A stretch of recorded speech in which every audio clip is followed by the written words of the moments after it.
young man I just met tonight, Gavin, liddel.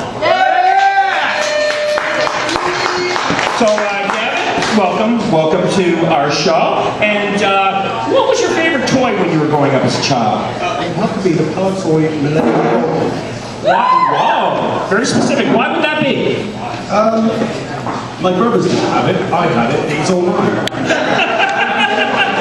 You know, buddy.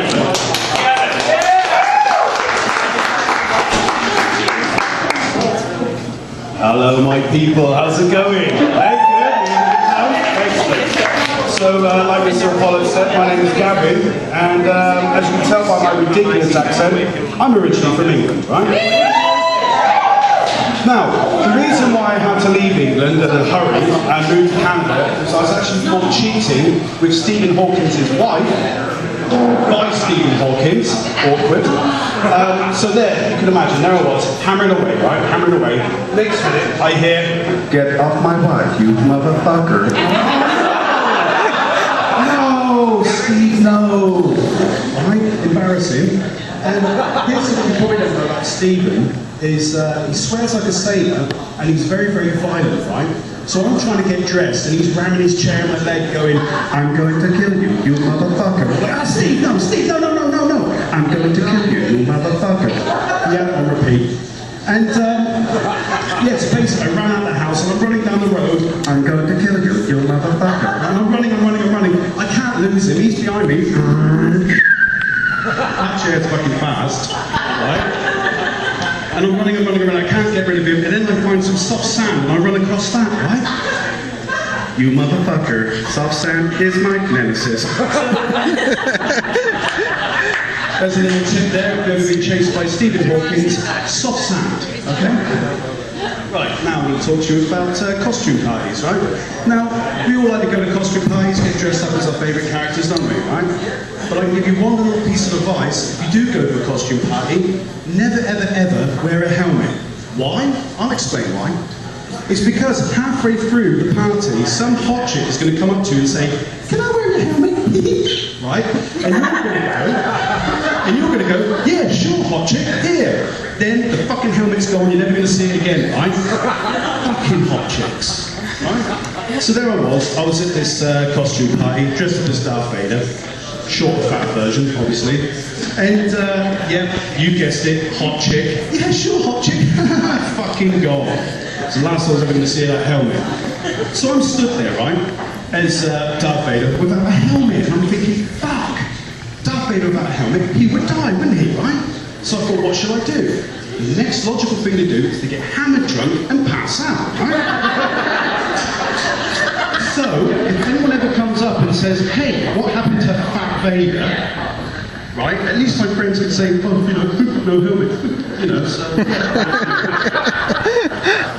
What do you think would be the first aid procedure if Darth Vader vomited in his helmet? He can't take his helmet off, he will die. He's got vomit in his helmet, he's dying. So then I was thinking, well, surely the hardest job in the world must be the Death Star paramedic, right? This week on Death Star Paramedic, the paramedics help a stormtrooper who's concussed after banging his head on the door. They also help a Gamorrean guard with congenital floppy finger syndrome. And later in the show, Darth Vader's vomited in his helmet. Will he survive? Stay tuned to find out. And I'm thinking, right, that the theme tune for Death Star Paramedic should be yup yup. Oh, hey, oh, yup yup, top tricky. Oh, chappy, ho, ha. That's right, that's how I fucking roll, right? Ewok celebration finale, old school. Booyah! None of this new shit. Anyway, so, right, what have we got next? Now, if the rebels actually knew that they could kill Darth Vader by getting him to vomit in his helmet, right, what they should have, it could happen, what they should have done, right, is they, instead of, you know in the opening scene when the stormtroopers break into the ship, and it's the first time you see Darth Vader, what they should have done, instead of shooting at the stormtroopers, right, they should have set up a big long beer pong table, right?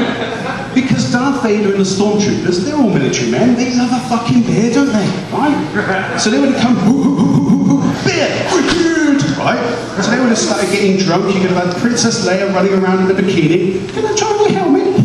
Right, which we know. And there would be Darth Vader, like, he'd be fucking hammered, right? And he'd be like, where's the... I can't do a Darth Vader impression, so bear with me. Where's the plans to the hidden rebel fucking Jaeger bombs? Right? He would form it, boom, die, right? Rebels win. Woo!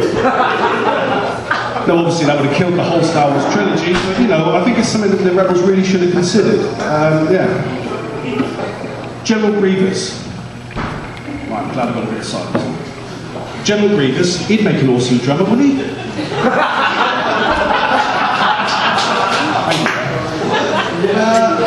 Now, this is something that still makes me sad today, right? And it's Jabba the Hutt, right? Yeah. Jabba the Hutt would still be with us today if only he tapped out when he was put in that rear naked choke by Leia.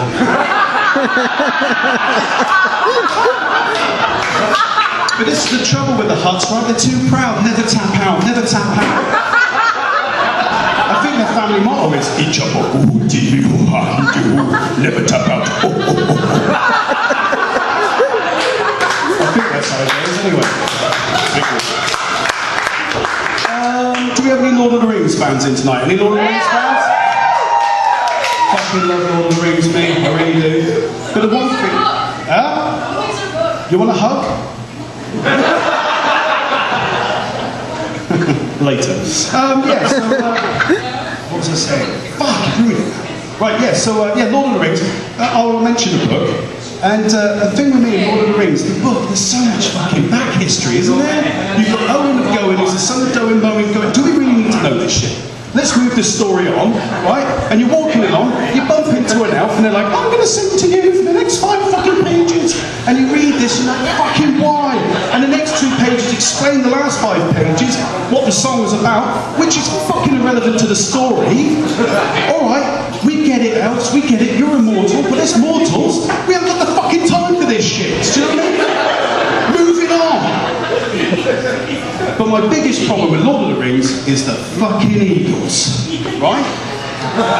Now, hear me out now. You've got Frodo, you've got Sam, they're about to die, right? There's lava all around them, right? They're about to die. Next minute, up above, hey guys, want a lift? Where the fuck were you 2 books ago, eh? We could have got this shit dealt with in 5 minutes. It would have been flappity flap flap flap, drop the ring, oof. Flappity flap flap flap, beer. You could have avoided all this fucking war. You could have avoided all the fucking singing from the elves. No, I don't want to lift. Fuck off. You know what I mean? And that's the thing. Elves, eagles, always letting you down. Always letting you down. Now here's the thing. Where I'm from in England, my regional accent in Somerset is actually Hobbit, which is true.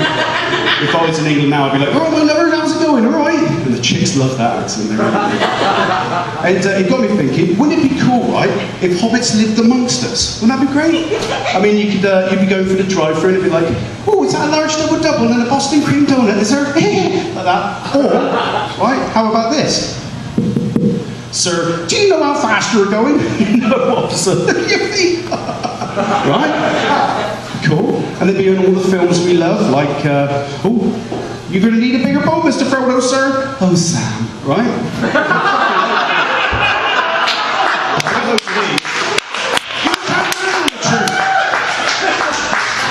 Or how about this? I fully remember Mr. Frodo. No, hang on, that's fucking but you get the gist. I'll move this on quickly. Okay, so, right, cartoons. I used to love watching cartoons as a kid, which is a pretty redundant statement because that's like saying, oh, I love fun, do you? You know, so, anyway, I used to love watching cartoons as a kid, and my 2 favourite cartoons, right, were Dungeons and Dragons, probably right, and Thundercats. Now, the only trouble with those 2 cartoons is you have these little shitty fucking sidekicks, right? In Dungeons and Dragons, you have Uni, a little piss-out unicorn, right? And in Thundercats, you have this snarf, right? Both sound the same. Uni, snarf! Fucking things. And the trouble with them, right, is they'd be on this madcap adventure, and they'd be going along, oh no, you've got to stop the adventure because Uni, stroke, snarf, have got themselves into some sort of fucking pickle that they've got to be rescued from, and they'd be stuck in this hole, right, and they'd be shouting out, Uni, Snuff! And I'm thinking to myself, that's your fucking name! You shout help, it'd be like me stuck in a hole saying, Gavin, Gavin! You're fucking idiots, I can't even get that right. So then, to put this in a bit of a modern context for you, imagine now we're all in the Navy SEALs, but one of us hasn't got any arms, right? So you're about to attack the beach, there's no way the enemy's going to defeat you now, and they get a next minute over the radio and say, cancel the mission. Why? No arms. He's fallen in the sea again. Help me guys, I've fallen in the sea and I haven't got any arms. No arms, no arms. Fucking no arms. We're not looking at blue. Alright, anyway, take it easy guys. Enjoy the rest of the show.